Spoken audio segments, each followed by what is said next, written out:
마라나타, 여행자는 요구하고 순례자는 감사한다. 스스로 고백하는 게 중요하죠. 여행자는 요구하고 순례자는 감사한다.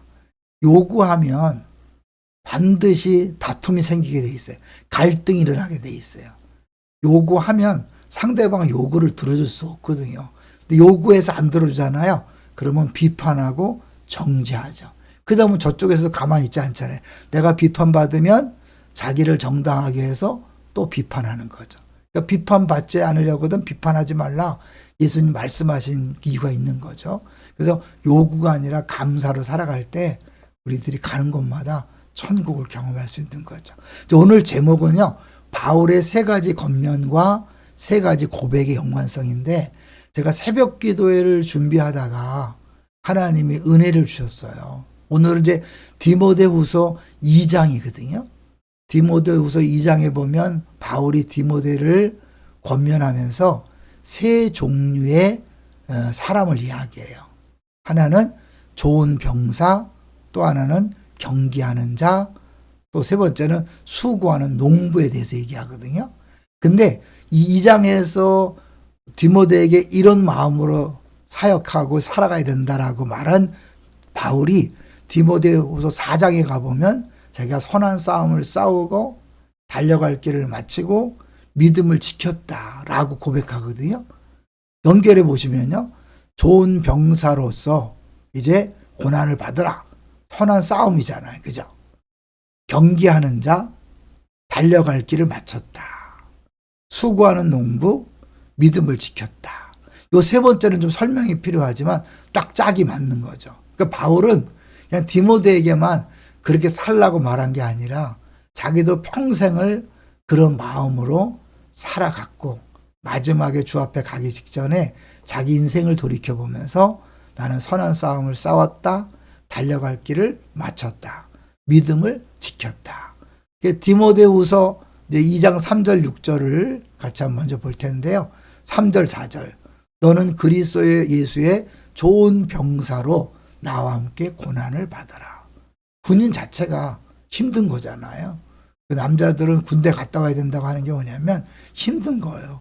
힘든 것을 경험하기 때문에 웬만한 힘든 일 때문에 포기하지 않은 거죠. 김민중 목사님 현역 아니면 부목사를 안 썼거든요. 그러다가 깨진 게 언제냐면 송창근 목사가 왔을 때 송창근 목사가 송태근 목사님의 소개로 오게 됐는데 너무 이제 강력하게 추천하니까 미처 그걸 확인하지 않으시고 받으시고 설교하라 그래갖고 채용을 했어요. 지나고 나서 보니까 방이었어요. 그 다음에 정갑신 목사가 방이었는데 왔고 이진근 목사가 방이었는데 왔어요. 근데 써보니까 방이들도 똘똘하고 잘하거든요. 그래서 그 틀이 깨진 거죠. 병사로 나와 함께 고난을 받아라. 병사로 복무하는 자는 자기 생활에 얽매이는 자가 하나도 없다. 그러니까 우리가 신앙생활 하면서 바빠서 어려워요. 뭐 때문에 어려워요. 이렇게 말한다는 자체가 이미 내가 병사라는 사실을 잊어버린 거죠. 병사는 자기 생활에 얽매이는 게 아니죠. 명령에 따라 살고 명령에 따라 죽는 거잖아요. 그러니까 나를 부르신 그분이 명령할 때 예스하고 가는 거지 뭐 핑계대고 이유를 댄다는 자체가 군인이 아닌 거죠. 그런 면에서 우리가 다시 한번 신앙생활은 뭔가 병사다. 좋은 병사로서 핑계나 변명하지 않고 이유되지 않고 순종하는 것이 진정 병사다. 이어서 2장 5절에는 경계하는 자가 법대로 경계하지 아니하면 승리자의 관을 얻지 못한다. 새벽에는 시간 때문에 못했지만 이 바울이 말하는 경기, 운동선수를 얘기할 때는요.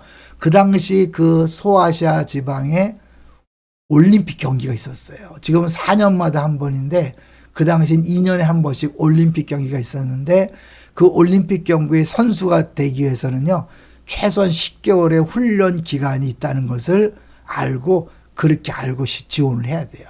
그래서 10개월 동안 합숙 훈련을 하는 거예요. 합숙 훈련하기 때문에 텐트가 필요했고 그래서 바울 사도 같이 텐트 메이커, 그죠? 텐트를 짓는 사람들이 많이 필요했던 거죠. 그래서 그렇게 10개월 동안 철저히 훈련하고 만약에 훈련하다가 잘못되면 선수로 뛰지 못하고 탈락하는 거죠. 그래서 바울이 이야기하는 걸 가만히 보면 내가 복음을 전하다가 떨어질까 한다. 떨어질까 염려한다. 그건 지옥 가는 게 얘기하는 게 아니에요. 선수로서 자격 미달이 되는 거죠. 우리가 법대로 한다는 게 뭘까요? 신앙생활은 결국 법이란 것은 최고의 법은 사랑이잖아요. 싸우거나 다투거나 시기 질투하거나 경쟁하면 법대로 하는 게 아니죠. 열심히 하다가 싸운다, 화낸다, 성질낸다.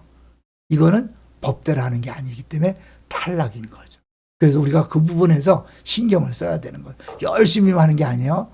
막 내가 최선을 다해 달려가는 게 중요한 게 아니라 법대로 해야 된다. 세 번째는 수고하는 농부가 곡식을 먼저 받는 것이 마땅하다. 왜 이런 비유를 썼을까요? 농부가 열매를 맺는 것이 하루아침에 되는 게 아니잖아요. 시간이 지나야 되고 또 많은 노력이 필요한데 반드시 열매가 있을 것, 수확할 것을 바라보고 고생을 참는 거잖아요. 이게 우리가 이제 첫 번째, 두 번째인 좋은 병사와 경계하는 자를 바울 사도가 선한 싸움을 싸웠다. 연결되죠. 경계하는 자가 달려갈 길, 운동선수로 표현하니까 맞는데 수고하는 농부와 믿음을 지킨다는 게 뭘까? 중요한 거잖아요. 바울 사도는 자기가 믿음을 지켰다 그래요. 요 짝을 본다면 어떻게 하는 거예요? 수고하는 농부가 무슨 믿음으로 인내하는 거죠? 반드시 열매를 맺힐 것을 기다리고 그것을 믿기 때문에 봄을 참고 지내고 여름을 참고 지내고 우리나라에 비하면 이제 그 모든 어려움들을 넉넉히 이기는 것이 믿음 아닐까요? 그러면 믿음을 지켰다는 것은 결국 주님이 주실 상을 바라보는 것이고 주님이 주실 열매를 바라보고 하는 거죠. 우리가 천국 비유할 때 네 가지 밭을 비유하잖아요. 길가, 돌짝밭, 가지덤불밭, 그다음에 옥토잖아요. 우리 주일날도 말씀드렸지만 그게 옥토가 되자는 비유가 아니거든요.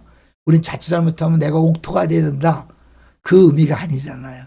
제자들에게 하나님 나라를 설명해 주면서 너희들이 복음을 전하지만 길가에 떨어져서 정말 아무 쓸모없는 것처럼 보여지고 조금 싹이 났다가 금방 돌짝밭 한 것처럼 시들어버리고 자라다가 가시덤불처럼 신앙이 돈이나 염려 때문에 넘어지고 쓰러지는 일도 있다. 열매를 못 맺는 것처럼 보일 때도 있다. 그러나 실망하지 마라.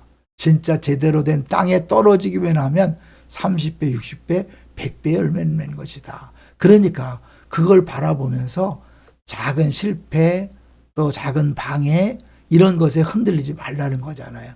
믿음을 지킨다는 건 그거죠. 결국 주님이 모든 걸 주관하시고 반드시 열매 맺게 하실 것, 우리에게 상 주실 것을 믿기 때문에 계속해서 모든 상황에서 넉넉히 이겨나가는 거죠. 여러분 지금 뭐 때문에 힘들어 하십니까? 뭐 때문에 스트레스를 받습니까?